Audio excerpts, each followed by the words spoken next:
श्रीमद कुंज विहारणे नमः।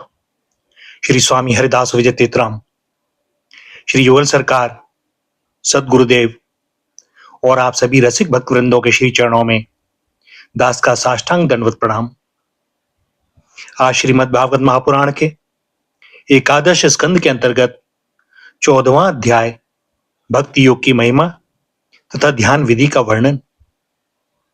उद्धव जी ने पूछा, श्री कृष्ण, ब्रह्मवादी महात्मा आत्म कल्याण के अनेकों साधन बतलाते हैं, उनमें अपनी अपनी दृष्टि के अनुसार सभी श्रेष्ठ हैं अथवा किसी एक की प्रधानता है।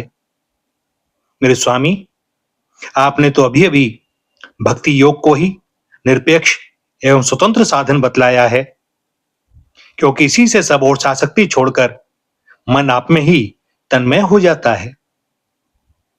भगवान श्री कृष्ण ने कहा, प्रिय उद्धव, यह वेदवाणी समय के फेर से प्रलय के अवसर पर लुप्त हो गई थी।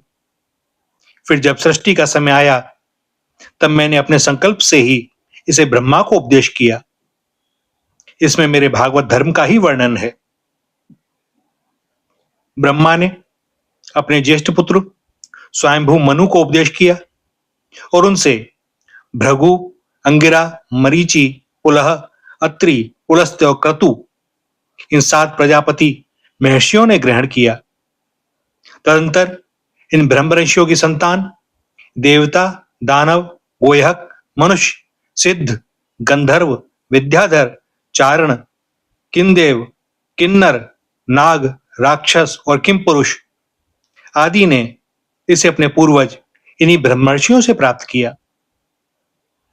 सभी जातियों और व्यक्तियों के स्वभाव, उनकी वासनाएं सत्व, रज और तमोगुण के कारण भिन्न भिन्न हैं।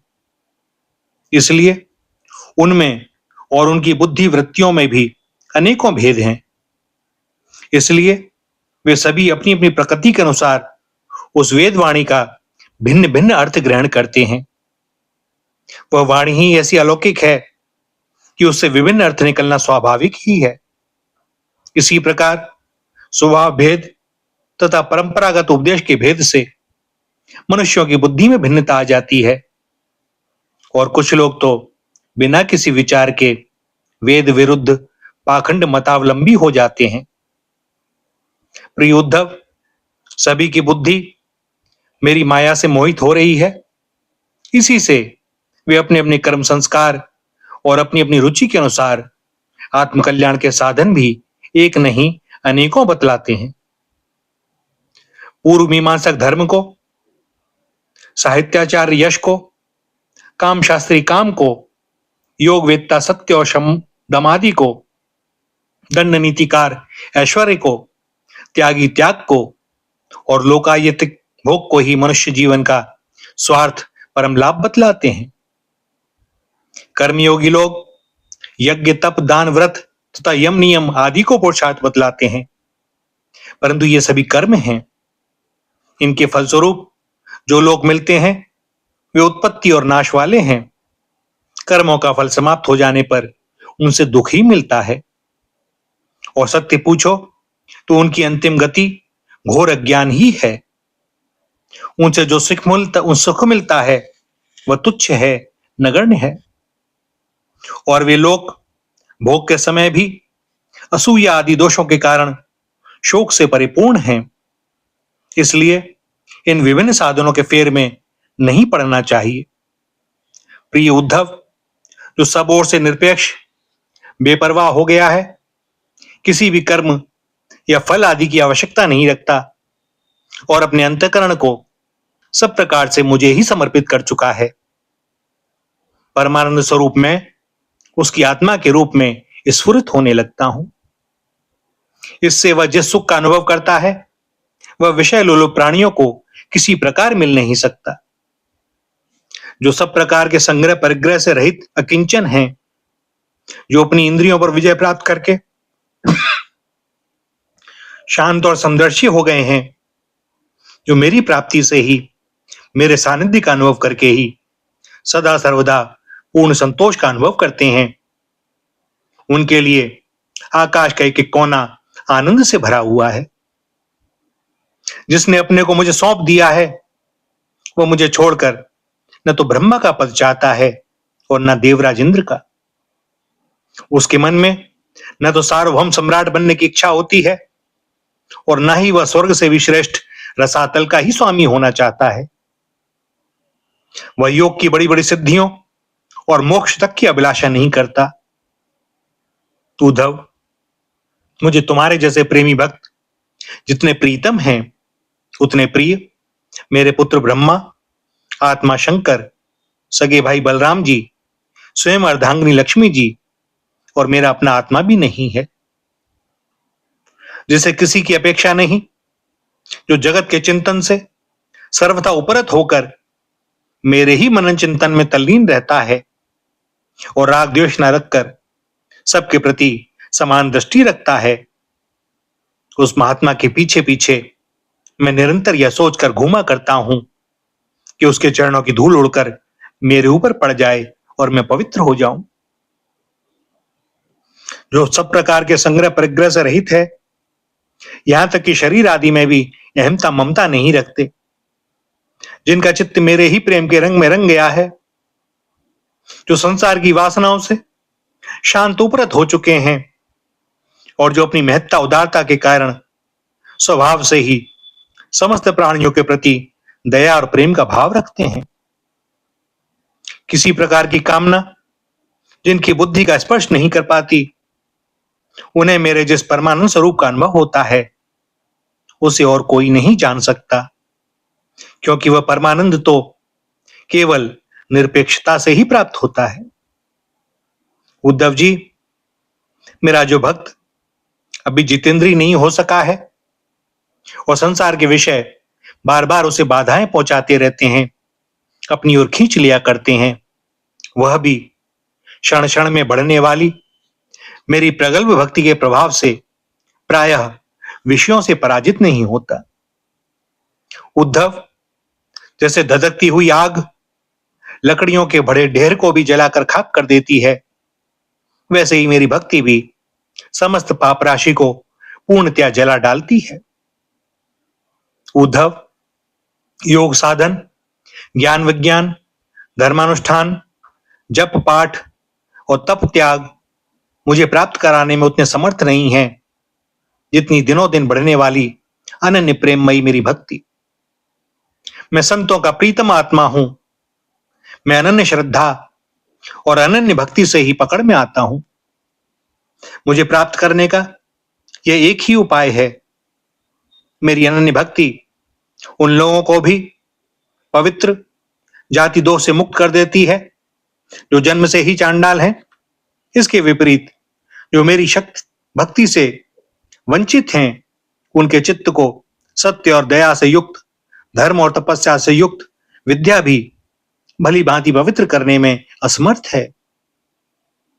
जब तक सारा शरीर पुलकित नहीं हो जाता, चित्त पिघलकर गदगद नहीं हो जाता, आनंद के आंसू आंखों से छलकने नहीं लगते तथा अंतरंग और बहिरंग भक्ति की बाढ़ में चित्त डूब रहे उतराने नहीं लगता, तब तक इसके शुद्ध होने की कोई संभावना नहीं है। जिसकी वाणी प्रेम से गदगद हो रही है, चित्त पिघलकर एक और बहता रहता है, एक क्षण के लिए भी रोने का तांता नहीं टूटता, परंतु जो कभी कभी खिलखिलाकर हंसने भी लगता है, कहीं लाज छोड़कर ऊंचे स्वर से गाने लगता है, तो कहीं नाचने लगता है। भैया उद्धव, मेरा वह भक्त न केवल अपने को बल्कि सारे संसार को पवित्र कर देता है। जैसे अग्नि में तपाने पर सोना मैल छोड़ देता है, निखर जाता है और अपने असली शुद्ध रूप में स्थित हो जाता है, वैसे ही मेरे भक्ति योग के द्वारा आत्मा कर्म वासनाओं से मुक्त होकर मुझको ही प्राप्त हो जाता है, क्योंकि मैं ही उसका वास्तविक स्वरूप हूं। उद्धव जी, मेरी परम पावन लीला कथा के श्रवण कीर्तन से ज्यों ज्यों चित्त का मैल धुलता जाता है, त्यों त्यों से सूक्ष्म वस्तु के वास्तविक तत्व के दर्शन होने लगते हैं। जैसे अंजन के द्वारा नेत्रों का दोष मिटने पर उनमें सूक्ष्म वस्तुओं को देखने की शक्ति आने लगती है। जो पुरुष निरंतर विषय चिंतन किया करता है उसका चित्त विषयों में फंस जाता है, और जो मेरा स्मरण करता है उसका चित्त मुझ में तल्लीन हो जाता है। इसलिए तुम दूसरे साधनों और फलों का चिंतन छोड़ दो। अरे भाई, मेरे अतिरिक्त और कुछ है ही नहीं। जो कुछ जान पड़ता है वह ठीक वैसा ही है जैसे स्वप्न अथवा मनोरथ का राज्य। इसलिए मेरे चिंतन से तुम अपना चित्त शुद्ध कर लो और उसे पूरी तरह से एकाग्रता से मुझ में ही लगा दो। संयमी पुरुष स्त्रियों और उनके प्रेमियों का संग दूर से ही छोड़कर पवित्र एकांत स्थान में बैठकर बड़ी सावधानी से मेरा ही चिंतन करे। प्यारे उद्धव, स्त्रियों के संग से और स्त्री संगियों के लंपटों के संग से पुरुष को जैसे कलेश और बंधनों में पड़ना पड़ता है, वैसा कलेश और फसावट और किसी के भी संग से नहीं होती। उद्धव जी ने पूछा, कमल नयन श्याम सुंदर, आप कृपा करके यह बतलाइए कि मुमुक्षु पुरुष आपका किस रूप से, किस प्रकार और किस भाव से ध्यान करे। भगवान श्री कृष्ण ने कहा, प्रिय उद्धव, जो न तो बहुत ऊंचा हो और न बहुत नीचा हो, ऐसे आसन पर शरीर को सीधा रखकर आराम से बैठ जाए और हाथों को अपनी गोद में रख ले और दृष्टि अपनी नासिका के अग्रभाव पर जमावे। इसके बाद पूरक, कुंभक और रेचक तथा रेचक, कुंभक और पूरक इन प्राणायामों के द्वारा नाड़ियों का शोधन करे। प्राणायाम का अभ्यास धीरे धीरे बढ़ाना चाहिए और उसके साथ साथ इंद्रियों को जीतने का भी अभ्यास करना चाहिए। हृदय में कमल नालगत पतले सूत के समान ओंकार का चिंतन करे। प्राण के द्वारा उसे ऊपर ले जाए और उसमें घंटानाद के समान स्वर स्थिर करे। उस स्वर का तांता टूटने न पावे। इस प्रकार प्रतिदिन 3 समय 10-10 बार ओंकार सहित प्राणायाम का अभ्यास करे। ऐसा करने से 1 महीने के अंदर ही प्राणवायु वश में हो जाता है। इसके बाद ऐसा चिंतन करे कि हृदय एक कमल है, वह शरीर के भीतर इस प्रकार स्थित है मानो उसकी डंडी तो ऊपर की ओर है और मुंह नीचे की ओर। अब ध्यान करना चाहिए कि उसका मुख ऊपर की ओर होकर खिल गया है, उसके 8 पंखुड़ियां हैं और उनके बीचों बीच पीली पीली अत्यंत सुकुमार कर्णिका है। कर्णिका पर क्रमशः सूर्य, चंद्रमा और अग्नि का न्यास करना चाहिए। तदंतर अग्नि के अंदर मेरे स्वरूप का स्मरण करना चाहिए। मेरा यह स्वरूप ध्यान के लिए बड़ा ही मंगलमय है। मेरे अवयवों की गठन बड़ी ही सुडौल है। रोम रोम से शांति टपकती है। मुख कमल अत्यंत प्रफुल्लित और सुंदर है। घुटनों तक लंबी मनोहर 4 भुजाएं हैं। बड़ी ही सुंदर और मनोहर गर्दन है। मरकत मणि के समान सुस्निग्ध कपोल हैं। मुख पर मंद मंद मुस्कान की अनोखी ही छटा है। दोनों ओर के कान बराबर हैं और उनमें मकराकत कुंडल झिलमिल झिलमिल कर रहे हैं। वर्षाकालीन मेघ के समान श्यामल शरीर पर पीतांबर फहरा रहा है। श्रीवत्स एवं लक्ष्मी जी का चिन्ह वक्षस्थल पर दाएं बाएं विराजमान है। हाथों में क्रमशः शंख, चक्र, गदा एवं पद्म धारण किए हुए हैं। गले में वनमाला लटक रही है। चरणों में नूपुर शोभा दे रहे हैं। गले में कौस्तुभ मणि जगमगा रही है।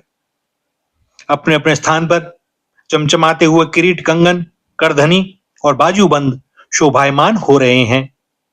मेरा एक एक अंग अत्यंत सुंदर एवं हृदयहारी है। सुंदर मुख और प्यार भरी चितवन कृपा प्रसाद की वर्षा कर रही है। उद्धव, मेरे सुकुमार रूप का ध्यान करना चाहिए और अपने मन को एक एक अंग में लगाना चाहिए। बुद्धिमान पुरुष को चाहिए कि मन के द्वारा इंद्रियों को उनके विषयों से खींच ले और मन को बुद्धि रूप सारथी की सहायता से मुझ में ही लगा दे, चाहे मेरे किसी भी अंग में क्यों ना लगे। जब सारे शरीर का ध्यान होने लगे तब अपने चित्त को खींचकर एक स्थान में स्थिर करे और अन्य अंगों का चिंतन ना करके केवल मंद मंदन मुस्कान की छटा से युक्त मेरे मुख का ही ध्यान करे। जब चित्त मुखारविंद में ठहर जाए तब उसे वहां से हटाकर आकाश में स्थिर करे।